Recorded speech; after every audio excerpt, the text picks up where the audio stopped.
Saya hanya ingin bilang, kalian dari aparat pemerintah, kalau panitia dari manapun, dari Sabang sampai Merauke ngundang saya ceramah, ya, kalian kalau mau mengintimidasi atau menteror, jangan teror intimidasi panitia. Kan kalian bisa datang ke saya. Itu yang saya harapkan. Jadi saya sampaikan, kalau mau teror saya. Kan kalian tahu pondok pesantren saya. Jangan teror panitia, jangan ancam-ancam panitia, jangan datang ke panitia. Datang ke saya, teror saya, ancam saya. Jangan. Saya ini orangnya, kalau udah keluar dari rumah untuk berdakwah, untuk ceramah, pantang bagi saya untuk pulang, mau hidup ataupun pulang tinggal bayar, saudara-saudara. Assalamualaikum warahmatullahi wabarakatuh.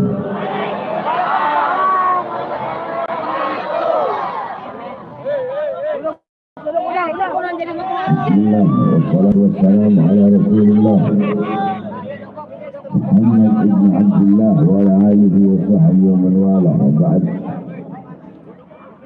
Saya cintai yang saya muliakan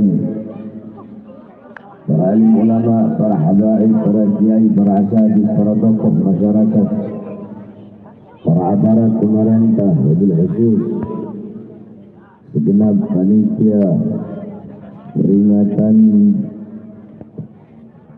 Maulid Nabi besar Muhammad beserta haul dari para ulama syuhada,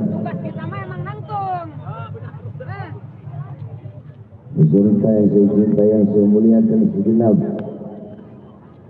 hadirin hadirat kaum muslimin dan muslimat, khususnya para pemuda-pemudi umat baginda Nabi besar Muhammad yang selalu dimuliakan oleh Allah Subhanahu wa taala. Saudara-saudara, kita duduk pada malam hari yang mulia ini. Tempat ini menjadi tempat turunnya rahmat, tempat turunnya hidayah, tempat turunnya inayah, tempat turunnya kasih sayang Allah, tempat turunnya pandangan Allah, tempat turunnya pengampunan dari Allah Subhanahu wa taala. Karena kita duduk di ini majelis bergembira, berbahagia, bersyukur, memuliakan dan mengagungkan daripada kelahiran baginda Nabi besar Muhammad sallallahu alaihi wasallam. Dalam kitab Khawashi Syarwani ala Tuhfatul Muhtaj, yang dimana kitab tersebut adalah hasyiah daripada kitab Tuhfatul Muhtaj Al-Imam Ibnu Hajar Al-Haytami. Kitab Tuhfatul Muhtaj Al-Imam Ibnu Hajar Al-Haytami adalah syarah daripada kitab Minhaj Al-Imam An-Nawawi. Dalam kitab tersebut dijelaskan, inna afdalal layali huwa lailatul maulidus syarif, thumma lailatul qadar, thumma lailatul jum'ah, thumma lailatul isra.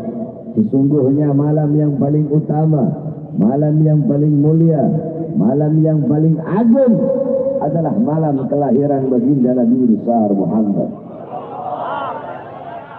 Setelah malam kelahiran Nabi, baru malam Lailatul Qadar. Pertanyaannya, kenapa malam Maulid, kenapa malam kelahiran Nabi lebih utama daripada Lailatul Qadar? Padahal Lailatul Qadar adalah malam yang lebih utama dari 1000 bulan. Malam turunnya Al-Quran, malam yang dimana utama daripada Lailatul Qadar. Al-Imam Al-Qastalani radhiyallahu anhu, beliau menjawab dalam kitabnya bahwasanya malam Maulid lebih utama daripada Lailatul Qadar karena 3 perkara. Yang pertama, malam Lailatul Qadar adalah malam turunnya malaikat, malam adanya malaikat. Sedangkan malam Maulid adalah malam adanya Nabi Muhammad, malam lahirnya Nabi Muhammad, adanya Nabi, turunnya Nabi, lahirnya Nabi, sudah tentu lebih utama dan lebih mulia daripada adanya dan turunnya malaikat di muka bumi Allah Subhanahu wa taala. Yang kedua, Lailatul Qadar adalah anugerah Allah untuk Nabi Muhammad.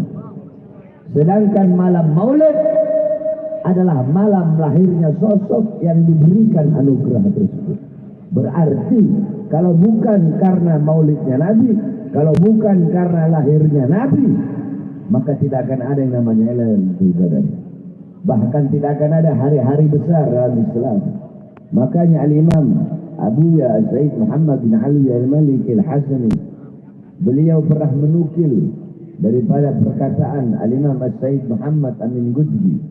Qala Sayyid Muhammad Amin Gudbi, ya Lailatul Isnin, madha safa'at, wahai malam Senin, apa yang telah menyapamu? Kau begitu mulia, kau begitu agung, kau begitu luhur, kau begitu suci. Wahai malam Senin, kau menjadi mulia dan menjadi agung karena dari mula, pada mula berawal hari-hari yang mulia dalam Islam. Karena dari mula berawal hari-hari yang mulia dalam Islam. Apa maksudnya? Karena lahirnya Nabi lah ada hari-hari yang mulia dalam Islam. Karena kalau bukan karena kelahiran Nabi, kalau bukan karena maulidnya Nabi, tidak akan ada Idul Fitri, tidak akan ada Idul Adha, tidak akan ada Fathul Makkah, tidak akan ada kemenangan perang Badar, tidak akan ada Ramadan, tidak akan ada nuzulul Quran, tidak akan ada Islam, iman, tidak akan ada Al-Quran, tidak akan ada wahyu, tidak akan ada semuanya. Kalau bukan karena itu diawali daripada adanya baginda Nabi besar Muhammad sallallahu alaihi wasallam. Oleh karenanya Imam Busiri radhiyallahu an dalam qasidah Muhammadiyah hanya beliau berkata, Muhammadun syukruhu fardun alal umami. Muhammad bersyukur dengan adanya beliau wajib bagi setiap umat untuk bersyukur dengan adanya baginda Nabi besar Muhammad sallallahu alaihi wasallam. Saudara-saudara, jangankan bersyukur dengan adanya Nabi, jangankan bersyukur dengan adanya Nabi Muhammad. Kita berpuasa pada hari Asyura itu menjadi sunnah. Puasa pada tanggal 10 Muharram hukumnya sunnah. Karena Nabi Muhammad pernah bertanya kepada orang Yahudi Madinah akan puasa mereka pada tanggal 10. Biarin aja itu mau pakai flash apa biarin.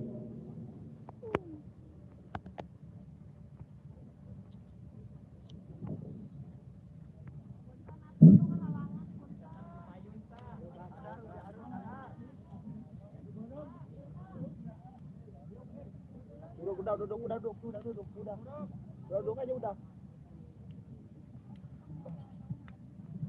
Jangan bersyukur dengan adanya Nabi Muhammad. Kita berpuasa pada tanggal 10 Muharram. Nabi Muhammad pernah bertanya kepada orang Yahudi Madinah akan puasa mereka pada tanggal 10 Muharram.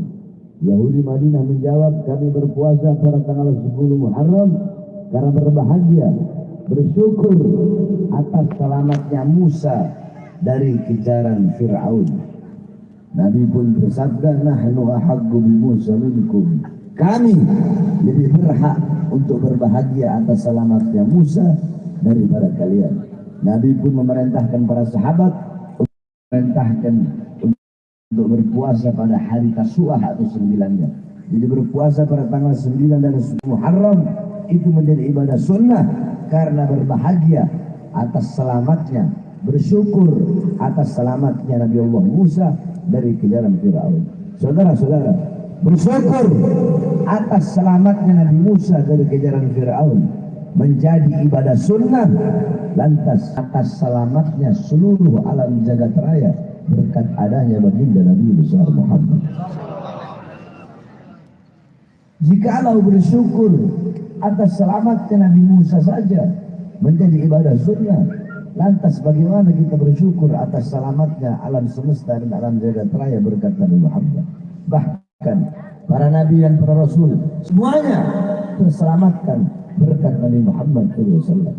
Sebab kenapa? Laulahu lam tukhrajid dunya minal adami.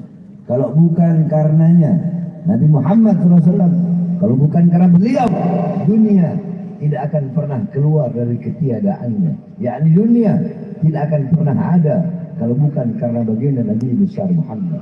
Allah pernah berkata kepada Nabi Adam, laula Muhammad ma khalaqtuka ya Adam.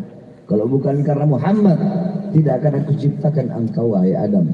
maka Nabi Allah Adam terselamatkan berkat Nabi Muhammad. Seluruh para nabi dan para rasul terselamatkan berkat Nabi Muhammad SAW. Maka jikalau bersyukur atas selamatnya Nabi Musa menjadi ibadah sunnah, maka bagaimana kita bersyukur kepada Allah atas selamatnya seluruh alam semesta dan seluruh alam jagat raya, seluruh dunia beserta isinya berkat baginda Nabi besar Muhammad sallallahu alaihi wasallam. Maka kita duduk pada malam hari yang mulia ini untuk bersyukur kepada Allah atas selamatnya atas lahirnya baginda Nabi besar Muhammad. Kita berbahagia, kita bergembira, kita memuliakan, kita mengagungkan kelahiran Nabi Muhammad. Walaupun udah bukan bulan Rabiul Awal, tetapi ingat saudara-saudara, ini adalah Indonesia, yang dimana Indonesia adalah satu-satunya negara yang paling banyak merayakan Maulid Nabi Muhammad SAW. Bukan hanya Rabiul Awal, mau Rabiul Awal, mau Rabiul Akhir, mau Jumadil Awal, mau Jumadil Akhir, tidak ada satupun negara di dunia ini yang dimana di setiap kalau udah masuk bulan Rabiul Awal, kalau udah masuk bulan Maulid, setiap gang-gang, lorong-lorong, kampung-kampung, surau-surau, musola-musola, masjid-masjid, lapangan-lapangan, setiap desa, kemudian kampung, kemudian wilayah, kabupaten, kota, kemudian daerah-daerah, seluruh Indonesia dari Sabang sampai Merauke pasti merayakan Maulid Nabi Muhammad SAW. Tidak heran kita umat Islam Indonesia menjadi umat yang begitu dicintai dan dirindukan oleh baginda Nabi besar Muhammad SAW. Sebagaimana Abuya Syekh Muhammad bin Ali Al-Maliki, beliau pernah berziarah ke Madinah. Ketika ziarah di depan kuburnya Nabi Muhammad SAW, beliau melihat Rasulullah yaqdatan, dalam keadaan sadar, keadaan terjaga. Beliau lihat Nabi Muhammad. Di belakang Nabi ada sekelompok umat. Beliau bertanya, ya Rasulullah, siapa umat yang ada di belakangmu itu? Rasulullah menjawab, mereka adalah umatku, yaitu umat Islam Indonesia. Kenapa? Saudara-saudara, kita dicintai oleh Nabi karena tidak ada di seluruh negara yang ada di dunia ini negara yang lebih banyak merayakan Maulid Nabi, yang lebih banyak mengadakan Maulid Nabi, yang lebih banyak daripada setiap kampung-kampungnya membuat acara Maulid Nabi Muhammad. Tidak ada yang lebih banyak seperti negara yang dicintai, yaitu negara Kesatuan Republik Indonesia. Akan tetapi saudara-saudara, sayang, begitu sayang, ribuan sayang, negara yang kita cintai ini, di mana negara yang mayoritas muslim terbesar, negara yang menjadi mayoritas muslim terbesar di dunia, negara yang dimana menjadi asas basis daripada Ahlus Sunnah wal Jamaah. Ahlus Sunnah wal Jamaah, akidah Asy'ari Maturidi, mazhab Syafi'i, aswaja terbesar itu ada di Indonesia. Akan tetapi sayang seribu sayang, Indonesia yang dimana mayoritas muslim, Indonesia yang dimana dikatakan sebagai Hadramut Tsani, Hadramut kedua, karena begitu banyak para anak cucu Rasulullah SAW. Indonesia yang sangat banyak ulamanya, banyak para kiai-kiainya. Indonesia yang begitu banyak pondok-pondok pesantrennya, yang begitu banyak masjidnya. Indonesia yang begitu banyak para ulamanya. Indonesia yang Ahlus Sunnah wal Jamaah terbesar di dunia. 1 tahun yang lalu di negara Indonesia yang kita cintai ini, ada salah satu daripada anak cucu Rasulullah, ada salah satu daripada seorang Habib, seorang anak cucu Rasulullah yang mengadakan Maulid Nabi Muhammad SAW. Beliau bergembira dengan lahir datuknya, beliau berbahagia dengan kelahiran datuknya, yaitu Nabi Muhammad. Beliau memuliakan, beliau mengagungkan hari kelahiran daripada datuknya, yaitu baginda Nabi besar Muhammad. Beliau buat acara Maulid, beliau bikin acara Maulid Nabi Muhammad. Berkumpul para ulama, berkumpul para habaib yang memberikan ilmu, memberikan hikmah, memberikan nasihat saudara-saudara. Akan tetapi beliau setelah membuat acara Maulid, beliau ditangkap saudara-saudara. beliau ditahan, beliau dipenjara oleh penguasa, saudara-saudara. Oleh penguasa yang dimana penguasa negara yang mayoritas Ahlus Sunnah wal Jamaah. Penguasa yang ada di negara yang paling banyak ulama, habaib, kiai dan masjid serta mushollanya. Penguasa yang di mana di negara yang mayoritas muslim terbesar, beliau ditahan, ditangkap, dipenjara. Bukan hanya itu, beliau diikuti 6 pengawal beliau dibunuh, 6 laskar beliau, 6 murid beliau dibunuh, dibantai, kukunya dicopot, saudara-saudara, ditembak dadanya dari jarak dekat, saudara-saudara. Bukan hanya ada yang disetrika keluar kulitnya, ada yang dibakar kemaluannya. Kenapa? Hanya karena beliau merayakan Maulid Nabi Muhammad. Demi Allah, saudara-saudara, tidak ada negara, tidak ada suatu zaman dari zaman dulu sampai sekarang, tidak ada orang yang membuat acara Maulid Nabi Muhammad ditangkap, ditahan dan dipenjara. Tidak ada, cuma ada di sini, saudara. Dan itu dilakukan oleh penguasa sekarang. Tidak ada dari zaman dulu sampai zaman sekarang orang yang masuk ke dalam penjara, orang yang dipenjarakan, yang dibui karena merayakan Maulid Nabi Muhammad, kecuali sosok Al-Habib Muhammad Rizik bin Hussein.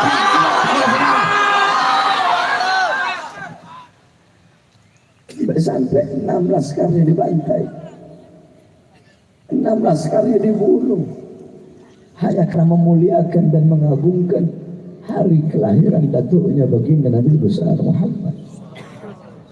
Di negara yang mayoritas muslim, di negara yang mayoritas Ahlus Sunnah wal Jamaah, tetapi penguasanya memasukkan beliau ke dalam penjara. Kalau ini negara mayoritas Wahabi, terus Habib Rizik bikin acara Maulid dimasukkan penjara, atau orang-orang yang bikin Maulid dimasukkan penjara, saya nggak heran, namanya orang Wahabi. Ini enggak, Ahlus Sunnah wal Jamaah.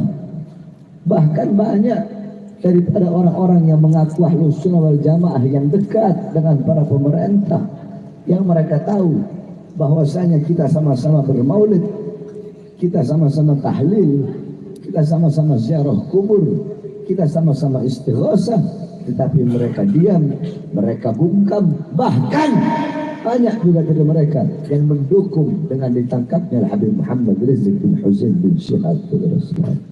Oleh karenanya saya tanya kepada yang hadir di sini, ini perbuatan zalim apa tidak?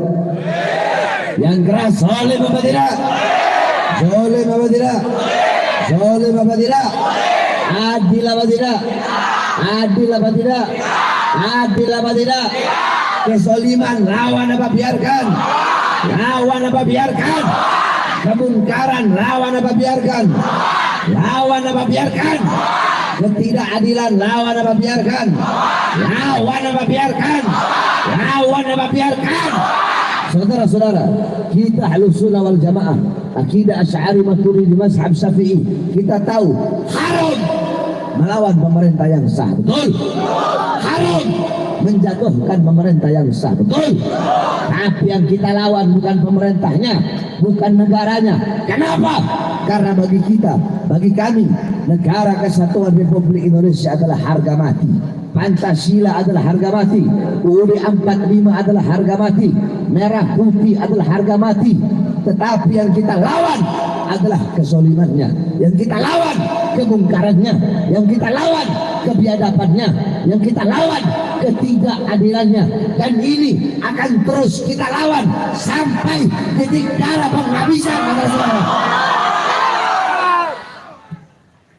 Pemerintah kalau nggak mau dikritik jangan jadi pemerintah, betul? Pemerintah kalau nggak mau dikritik, kalau nggak mau ditegur, jadi rakyat biasa seperti kita, betul? Hukum yakni ketidakadilan disodorkan, diperlihatkan, dipertontonkan secara nyata. Udah bukan sembunyi-sembunyi lagi. Penghina agama, tidak pernah diproses. Betul. Tapi kalau kita orang yang selalu mengkritik penguasa yang berseberangan, begitu dilaporkan langsung diproses, langsung dipanggil jadi saksi, dari saksi langsung jadi tersangka, jadi tersangka langsung ditahan. Adil apa tidak? Adil apa tidak? Ketidakadilan dipertontonkan dengan nyata.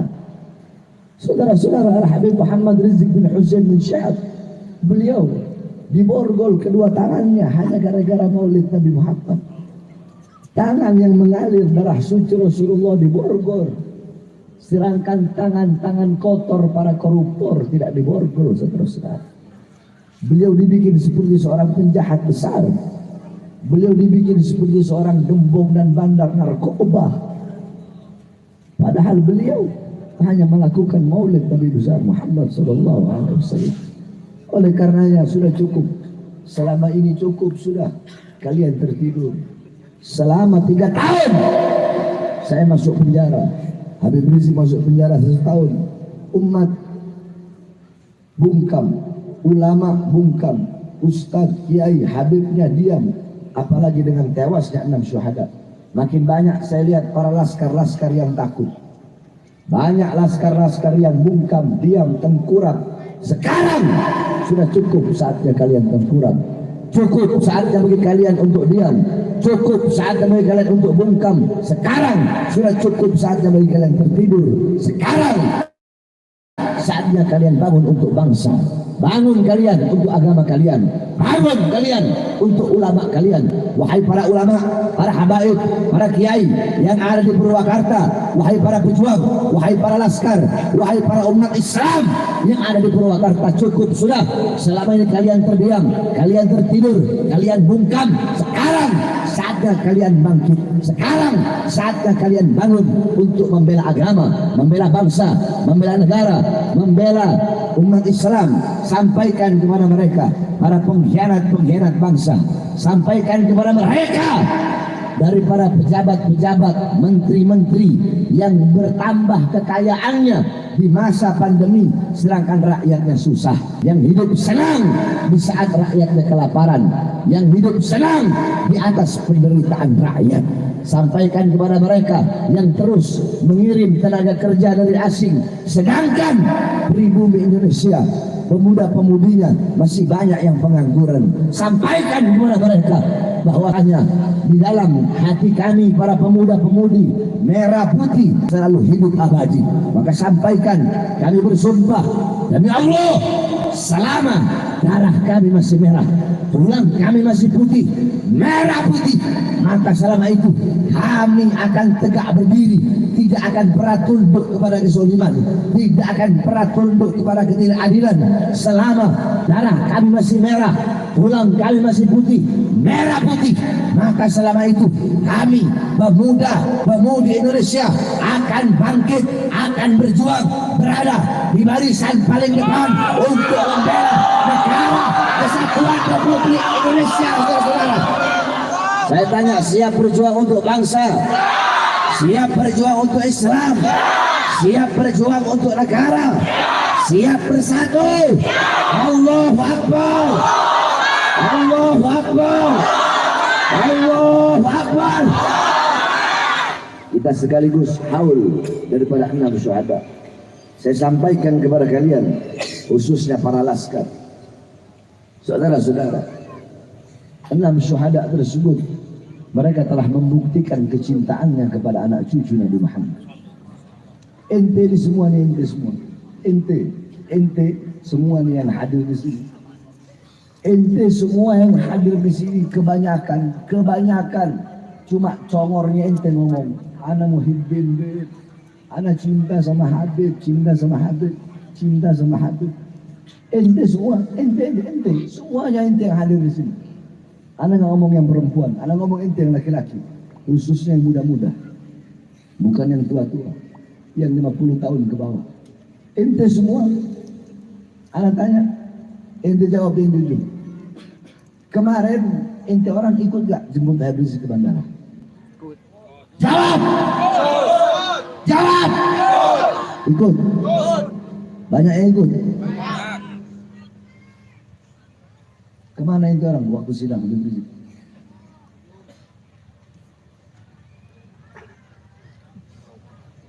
Nyadar diri ente? Nyadar diri enggak? Woi, jangan ketawa.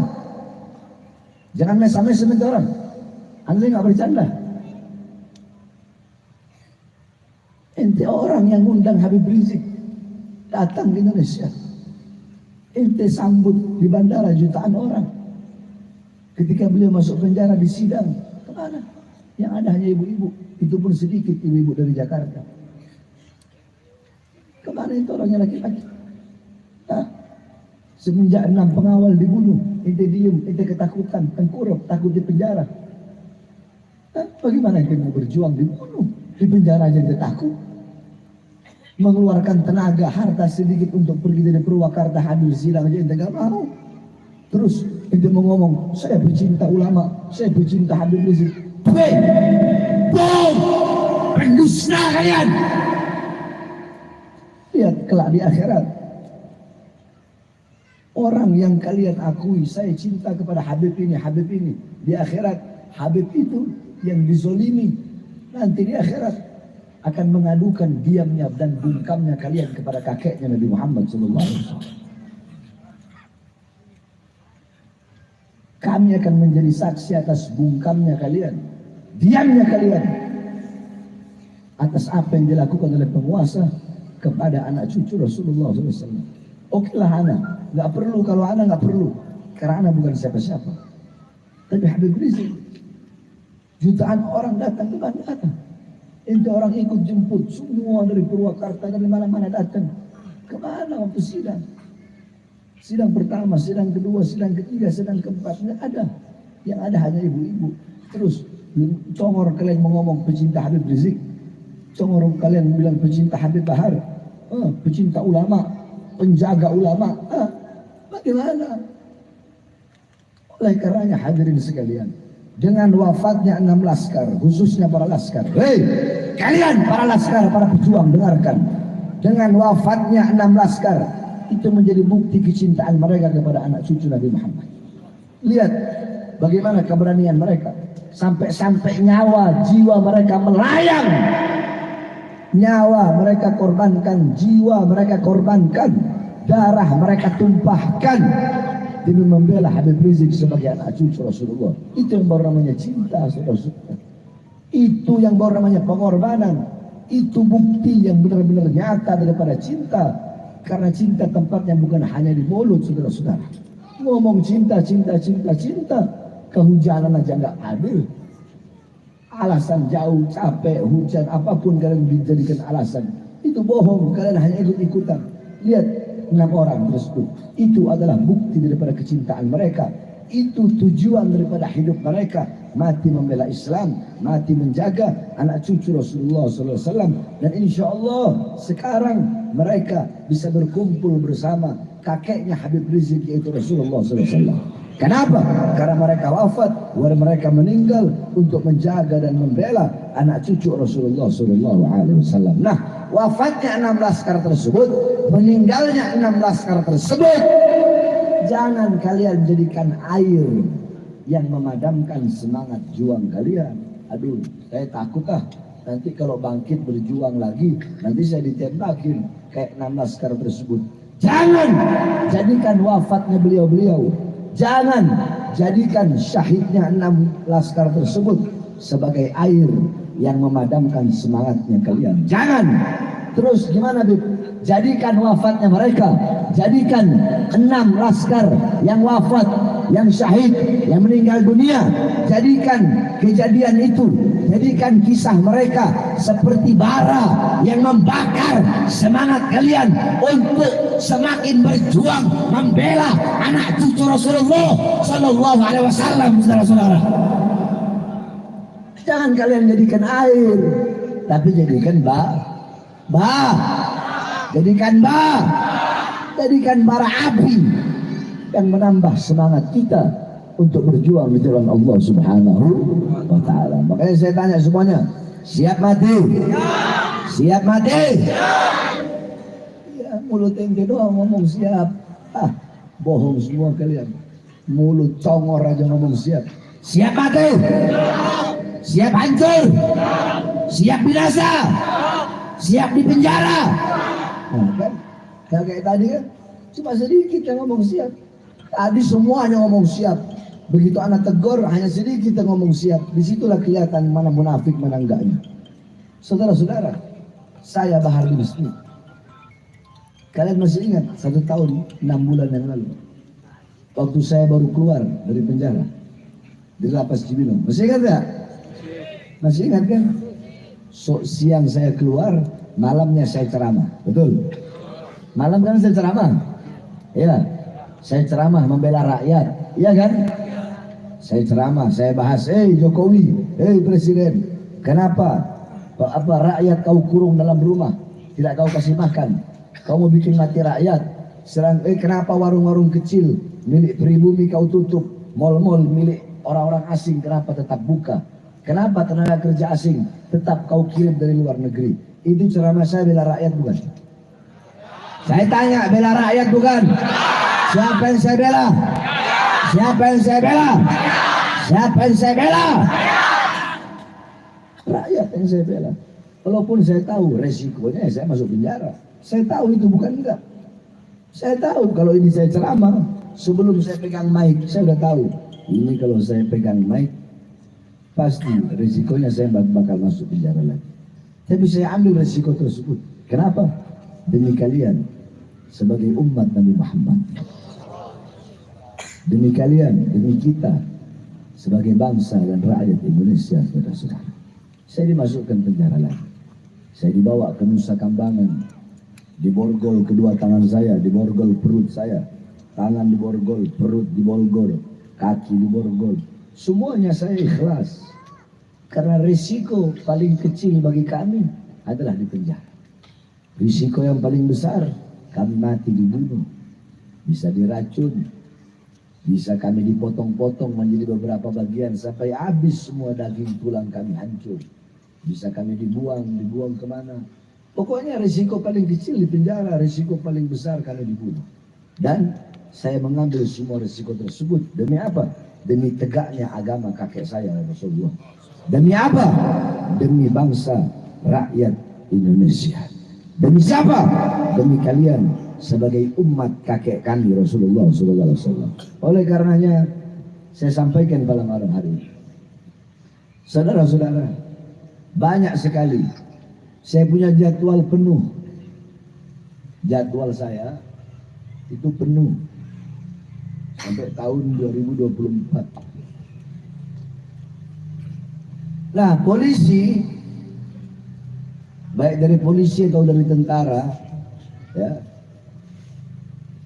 suka datang ke panitia-panitia yang panitia itu mengundang saya ceramah. Dari kemarin-kemarin udah banyak, nggak tahu kalau panitia itu didatengin apa enggak ya? Hah? Didatengin? Oh, berarti sama. Didatengin. Besok acara di Bekasi ada yang didatengin. Ya tergantung panitianya. Kalau panitianya kuat mental ya mereka bilang, oh nggak ada urusan, kami tetap berjalan. Ini negara kita negara demokrasi, siapapun bisa ceramah. Kalau penista-penista agama aja mereka bisa ini kok, apalagi ini kata mereka Habib Bahar apa itu urusan mereka lah, urusan. Kalau emang panitianya pasang badan berani, acara tetap lanjut. Tapi kalau yang nggak berani biasanya dibatalkan. Karena banyak dari mereka bilang emang nggak ada Habib lain. Kalau panitia yang mentalnya kuat ya mereka bilang, oh enggak, kami maunya Habib Bahar. Karena Habib Bahar selalu menyampaikan kebenaran, nggak ada urusan. Ini negara demokrasi. Kalian nggak bisa ngatur-ngatur kita. Tapi kan ini lagi PPKM. Oh lagi PPKM, terus orang disko-disko boleh. Orang karaoke apa disko-disko boleh, mall-mall boleh. Kalian tutup dulu itu mall-mall. Jangan ada yang boleh disko-disko, jangan boleh ada yang nyanyi-nyanyi, konser-konser, baru kami tidak rayakan. Baru kami tidak bikin acara. Jawaban mereka itu yang simpel begitu saja. Kalau yang panitia kuat mentalnya. Tetapi saya nggak bahas itu. Saya hanya ingin bilang, kalian dari aparat pemerintah, kalau panitia-panitia dari manapun, dari Sabang sampai Merauke ngundang saya ceramah, ya.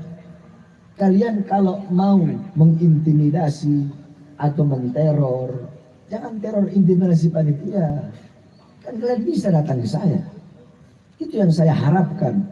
Karena saya orangnya, kalau acaranya ditekan, kalian datang menekan panitia, saya makin jadi orangnya. Itu saya.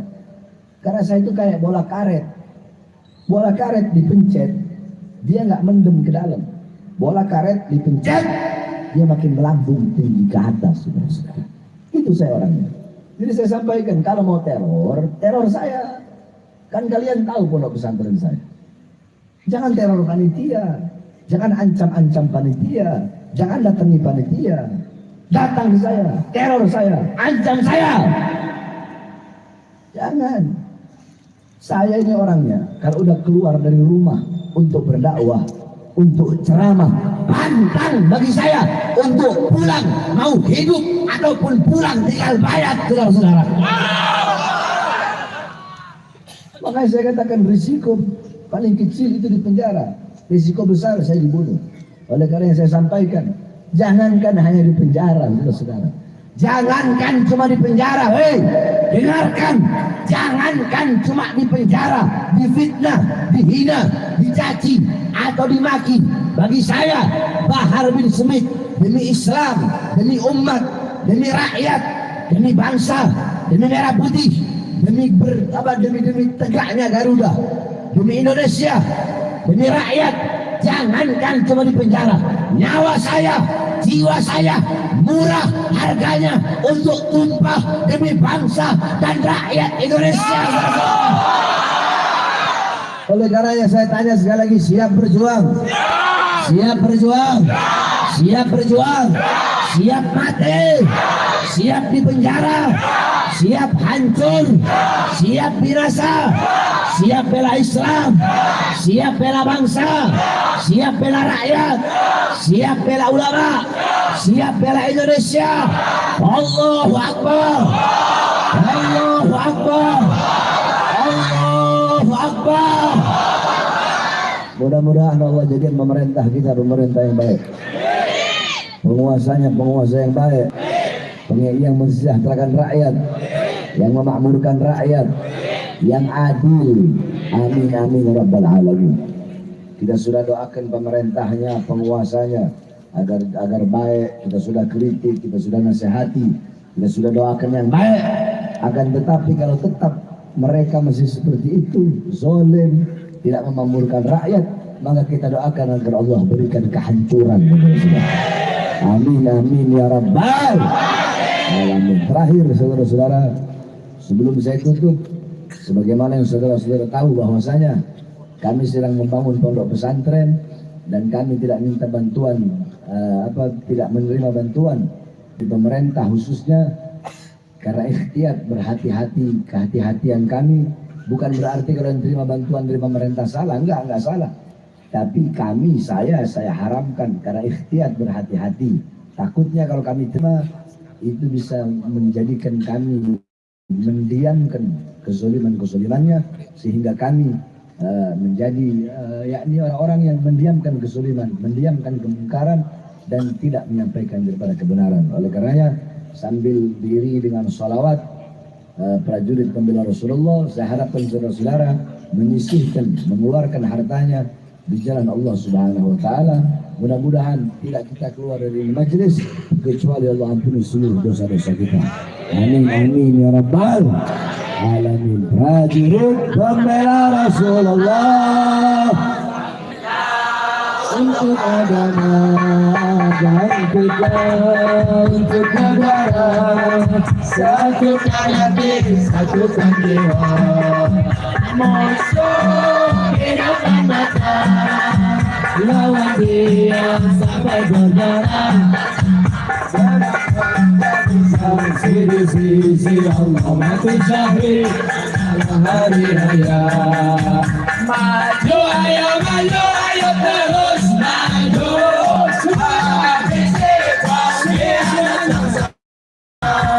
Kami berjanji demi Allah, rela binasa demi agama. Wahai prajurit pembela Rasulullah, berjuang dan rela. walau harus melangkah dengan berkatakan mundur, walau satu langkah katakan mundur, walau satu langkah. Wahai para pemudi pemuda, panci al-Mustafa, serahkan jiwa untuk agama, mencari syahid di jalan Allah. Maju tekan negara, walau berlimpah darah, betapa darah menjadi saksi di sisi Allah. Mati syahid adalah hari raya, mati syahid adalah hari raya. Maju ayo terus maju, ambisi mengkhianat bangsa. Kami berjanji demi Allah, rela binasa demi agama. Wahai prajurit pembela Rasulullah, berjuanglah tanpa lelah, walau harus berangkat dengan berkatakan mundur, walau satu langkah.